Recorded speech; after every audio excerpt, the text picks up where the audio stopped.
Hello everyone. Magluluto tayo ngayon for today's video is magluluto tayo ngayon ng kimchi pancake or kimchi jeon. My favorite food, Korean food. So, gagawin natin siya ng madalian and no-hassle na. So, we need to 3 ingredients lang. Harina, water, and kimchi, of course. Yun lang. Yun yung ginagawa ko kapag gutom ako. Pampalipas siya ng gutom for me. Inuulam ko din siya. Masarap siyang iulam lalo na kapag mainit. Crunchy or crispy ba yan? Basta ganun. Tapos, ayun, masarap yung suka mo, of course. Then, yung sausawan ko kasi suka lang. Yeah. Tapos, naging favorite food ko siya last year lang. Yeah, last year. Kasi laging nagdadala yung stepfather ko dito ng kimchi pancake. Tapos ayun, like, oh my god, ang sarap. Ganun yung react ko nun. So kaya, naging favorite food ko siya. And easy lang siya gawin. 3 ingredients lang. Pero nasa sa'yo naman kung may dadagdagin ka pa or what. Pero sa akin kasi kimchi lang. Okay na yun, sapat na yun. And yun lang naman yung gusto ko, kimchi pancake. Yan pa ba? Yeah, yun lang. Ito na yung kimchi natin. Durug-durug. Dala ng stepfather ko. So, kukuha ng, scoop lang tayo ng 3 ata. 3. 1.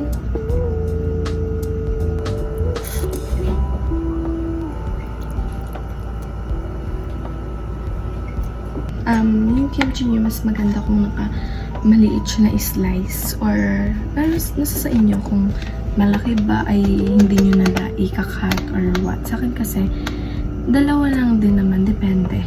Depende siya. Panin natin ng 1 cup na measuring cup. So, pwede din naman ganito.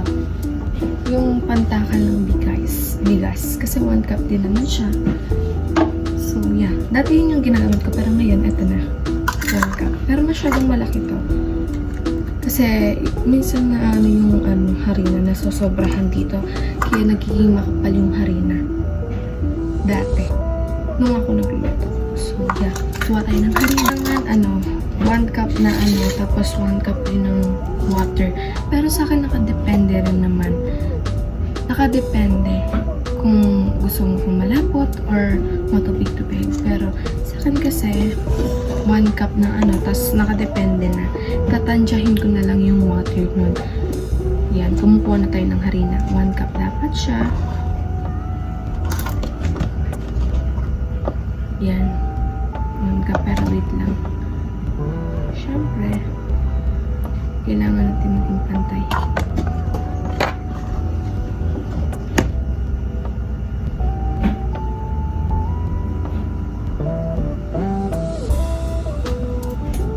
So, kailangan 1 cup ang ating So, madali lang naman siya, guys. Yan, ilalagay na natin. So, kapag napagsama-sama mo na yung ingredients ng kimchi and harina, you can mix naman na.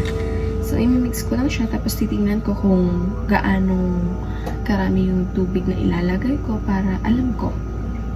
So, yeah. I-mix ko na siya here. Here na. Tapos, kailangan lang natin ng mini pan.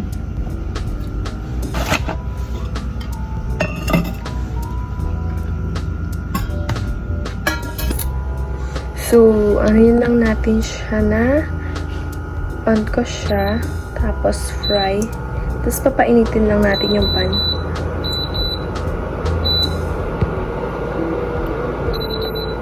Yan. So, hihintayin lang natin uminit yung ating pan.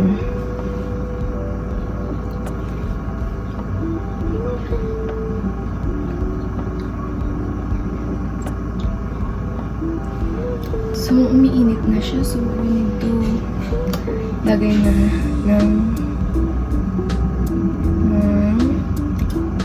mantika.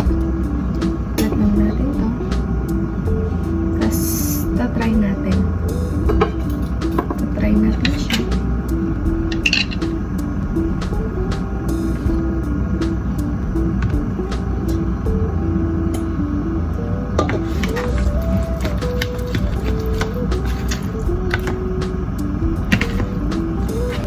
tayo.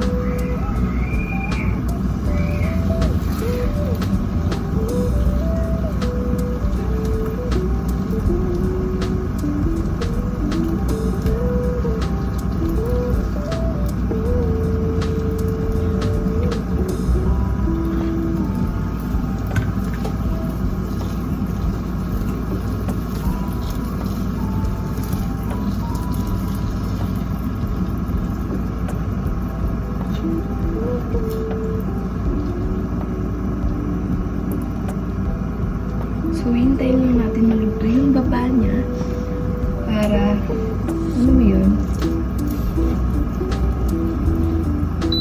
Lakasan natin.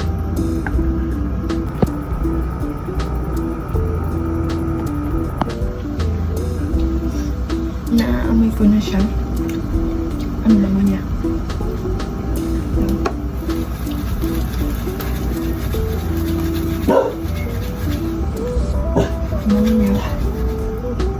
Goodness.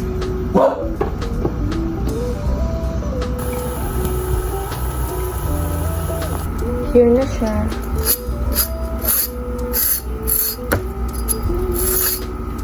We're going to cut. Titikman natin siya. Super init niya pa, oh my God.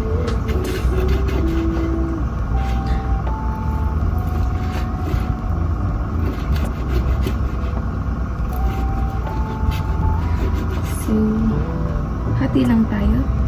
Maghahati lang tayo para tikman kung may kadaginat. Kung kamusta na. Without suka.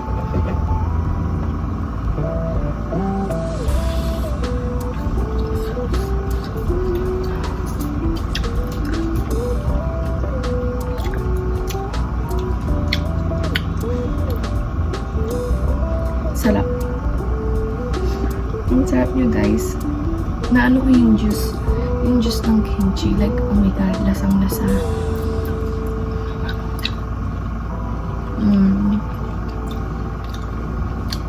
Perfect for lunch.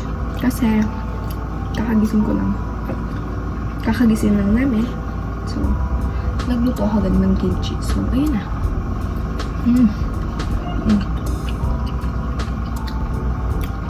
Hap, diba? Ayos siya.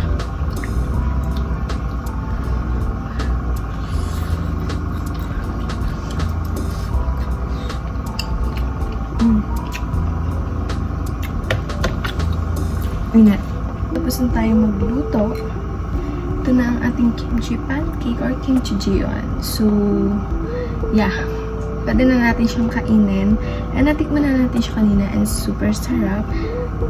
And kakainin natin to ulit later after ng video. So, habang nag-edit, kumakain ng kimchi pancake. So, yeah. Nalagyan ko to ng suka later. And if you want, guys, gumawa ng kimchi pancake, you can, watch my video if you want. And if you don't, edi wag. Basta ganon.